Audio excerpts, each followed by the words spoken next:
everyone, and welcome back to another episode of Drinking and Reading, Coffee and Weird Tales. We're on part 2 of The Ghost Punch by, Hans Bock? Yes. So where last we left off, Terry was seeing hags in the locker room, and was it Mike? Mike or Mick? Mike? Mike didn't believe him. And also Terry's worried because...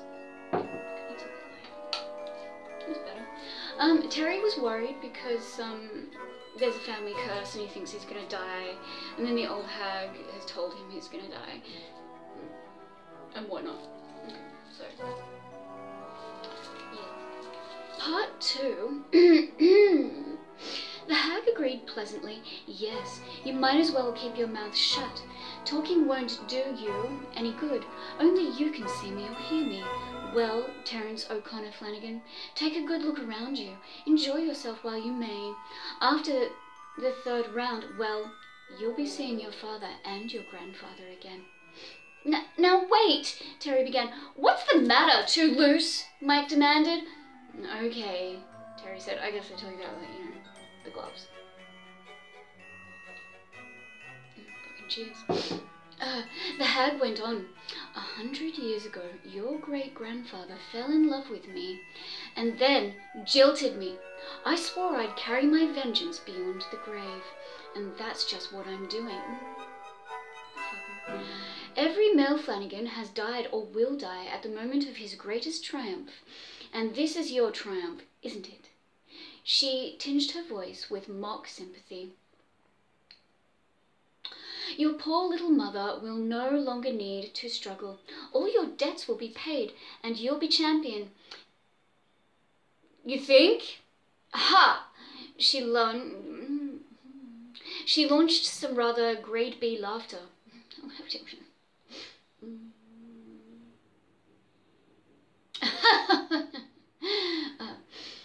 Like fun, you'll be champion.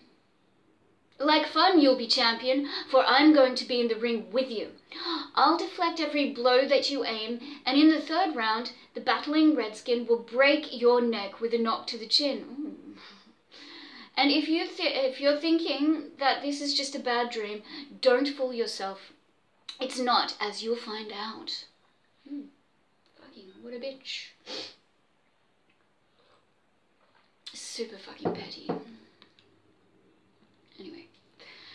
And with that, she snuffed out like the flame of a wind-blown candle. Terry smiled sickishly, and Mike growled, "What's griping you? You look like a guy just trying out his first set of store teeth." What? Store teeth? Cheer up, kid. You can't break down now. You gotta do it for your ma and for me. Yeah, I know, Terry. Terry made his smile more authentic. No, more artificial, which persuaded Mike that it was authentic. Say, do me a favor, will you? He asked as Mike was tying the gloves on him. Ring up Father Flaherty for me. Want his blessing? Mike asked, heading for the phone. Sort of. Tell him to come over as quick as he can, and to bring along some holy water. Holy water? That was it? Wait, what? Holy water. That was it. Father Flaherty could get rid of the ghost. Nothing must stop Terry now. But he was afraid, and he didn't like it. Cold prickles running up his back, and something twisting his stomach around like a piece of wet wash. Why, Terry'd faced worse opponents than 2 battling redskins together, and laughed as he cauliflowered their ears. And that little leprechaun dressed in the uniform of a subway guard who'd tried to push him on the subway tracks, and that pretty girl he'd met at his last fight who'd just looked at him and then all of a sudden thrown her arms around him and kissed him. Terry had always been scared of women, but not of her. Scared of women, but not in this goose pimple way. Okay. small and dark. Maybe, okay, what? Maybe okay. Small and dark, maybe Italian. Maybe another racist slander. But boy, she was a honey. Wonder if she'll be out there tonight. Wonder if I'll see her. Oh, what's the use? Oh, what's the use? If I didn't dream up that family curse business, she could be twins. What? And I still won't see her. Golly, poor mum. What the fuck is this guy's thought processes? It's not making sense. Unless they are, and I'm just not making sense of them. Okay. Mike came back, shaking his head. I couldn't get Father Flaherty. Nobody home. Try again, Mike. We ain't got much time. Looks like Rizzo is going to bop Kaplan to sleep any minute. Must be the two other... fuck. The two other guys in the ring at the moment.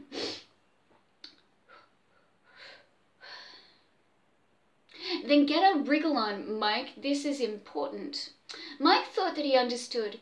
There had been times when things seemed to fall from under his own feet. No, from under his own mental feet. Sure, kid. Terry jumped off the table and strode about, thumping his gloved hands together. That ghost was the real thing, all right. As real as the cry of the Flanagan banshee the night they brought Pop home dead, though the neighbours swore that it was only a howling dog. Terry glanced at the locker again, but the hag's face wasn't there. Doggone her. Doggone her! Why couldn't she have stayed and listened to reason? A heck of a fine old girl she was, persecuting people who weren't responsible for her broken heart. It wasn't fair. Terry would have smashed down any man who even mentioned hitting an old lady, but for once he thought that there might be something in the idea. A foul? No, yeah. A foul for a foul. No, that wasn't the way to fight. Gee, if only Father Flaherty would hurry over. If only. Would hurry over. Mike returned. Still not at home. Better take a couple of deep breaths, kid. They're counting on Kaplan out. Nope, they're counting Kaplan out. He finally knotted the cord of Terry's robe. Hang on to your coat, kid. The going's rough. There's a mob right outside the door, waiting for a look at you. Waiting for a look at you, souvenir hunters, I'll bet you. It's the dark girl. No, is the dark girl there? The one who got fresh with you? No, I didn't see her. Spooky and maybe a twist. And so, here he was, Terry Flanagan, soon to be the late Terry Flanagan, and no priest to send away the ghost. Oh, she was present all right, almost too painfully in evidence, for she had decided to make things easy by roosting her chin on the ropes at the Redskins' left. She grinned nastily as the bell pealed, and for a moment Terry forgot her as he snapped off his stool and out toward the Indian, who was advancing with all the charming delicacy of a charging elephant. This is well written too. I'm enjoying this. What was his name? Hans Bock? Wait, it starts with a H. Let's have a look. Hans Bock. Hannesbok. Like Bock from, what was that story we read? The first one. Something about the devils? Satan's bondage. Yeah. Bock was in that story too. Anyway. Elephant. The Redskin was evidently not in on the hag's secret. He was a sportsman, and he wouldn't have fought if he were tipped off. The hag called with biting tartness. Don't worry about me, Terence Flanagan. I won't do anything. for a while. The Indian was cautious. Most of the time, he employed a jab to stay out of Terry's range. Terry landed a few rather heavy ones on the Redskin's chest and shoulders. Shut the fuck up. But his mind wasn't on his work. Third round. Well, say, there was a way to beat the old hag at that. Terry had 3 rounds in which to fight, and what had he told the reporters last night? I'll get him in the first round. Sure, get him now. Oh, no you don't, the old woman's face sneered unkindly. You don't get him at all while I'm here. And it seemed that she wasn't far wrong. Terry had always kept his head clear. You had to. But now that he was stumbling in a haze of thought, the Redskin took advantage of it, stabbing lefts to Terry's face as he circled about. Terry forgot his thinking with a jolt and caught the Indian with a left and right. Then snapped a left hook at his jaw, which the Indian dodged. Left hook, is that like a hook or a hook? Oh, I don't know, and I don't care. The Indian decided to be discreet for a while, to study up on Terry's technique just a little bit longer. Why, you could tell that the guy wasn't any too certain about himself, for he ought to have gotten a pretty clear idea of Terry after he'd been appraising him at each of his fights. Okay. A little bit more. That thought should have cheered Terry, but it didn't. It was imperative that he slap the palooka down on the spot and nail... Look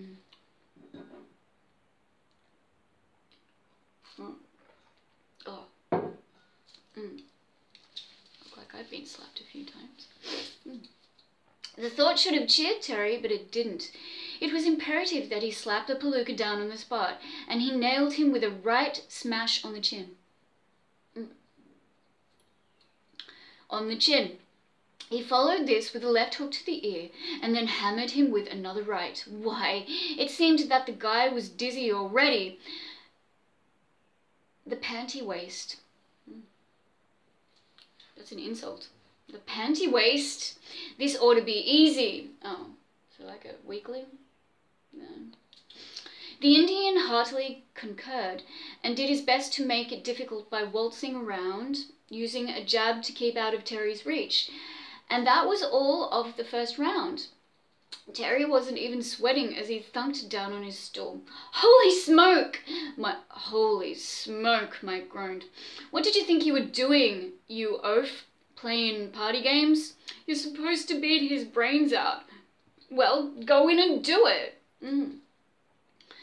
The hag simpered and let loose with a tee-hee brand of giggle. Terry glared at her. And the second round was on. The mob was yelling good and proper now, and Terry meant business. So did the Indian. So did the hag. Terry ripped out of his corner and doubled the Indian with a right to the body, then straightened him out with both hands to the head,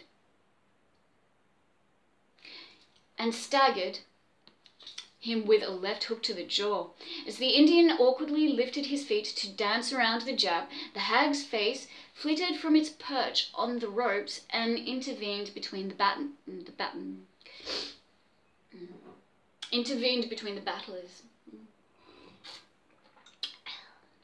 None of that. You're not going to upset my apple cart, you young pup. It was a gruesome sight, a 6'4" body with shoulders like King Kong, and a little white-haired old woman's head atop the massive neck. Terry hesitated for an umpteenth of a second, and then the glove zoomed out of the face and dropped him with a left hook to the head. Bells rang in Terry's ears, but they weren't signaling the end of the round. Oh no. Where am I? Okay. He struggled to one knee, shook his hand free of the tinnitinabulations. Okay, yeah. And hurled against the Redskin, jabbing lefts that reddened the Redskins' coppery face. The mob had decided to go insane with a vocal way, and their shouts scrunched in from all sides like a vice of sound. Terry and the Indian played seesaw with some useless throws, and then the bell. Holy cats! The Indian was still lively as ever, and the old hag was making for the kill. Mike wiped a tear from his eye. You phony! You unmentionable phony! Phooey! Yeah, what a phooey! Whatever did I see in you? Kid stuff. Holy Saint Bridget. Holy Saint Bridget. Yeah. Well, I'm gonna leave it at that. Yeah, looking tired. Oh hey, I'm really skew-if today. Okay, doesn't matter. Skew-if all round. Yeah, so that's part 2 of The Ghost Punch by Hans Bock. I'm enjoying this story. It's well written. I like that. I like things that have sort of a little bit of comedic value. Always makes me really happy, especially in a weird tale. So I'm slightly perkier this morning. Don't know why, just am. I'm thinking of doing maybe some more superstitions for Halloween stuff, but I'm not sure. I'm actually now going to go and watch a movie that my husband suggested to me as he watched it last night. I can't remember what it's called. The Midnight Hour? From 1985, anyway. So I'm now going to go and watch that. Should be good. Maybe I'll talk about it, maybe I won't. Maybe I'll look for a superstition to talk about, because, you know, there's fucking heaps. I think I mentioned it before. I mean, now's probably not the time to get into it. But yeah, no, now's not the time to get into it. I hope you've enjoyed this part 2 of The Ghost Punch. I've super enjoyed reading it. My computer's not, well, it's not doing anything, really. Jeez. Okay, just decided just to, you know. Yeah, okay. Well, thanks for joining me. See you for part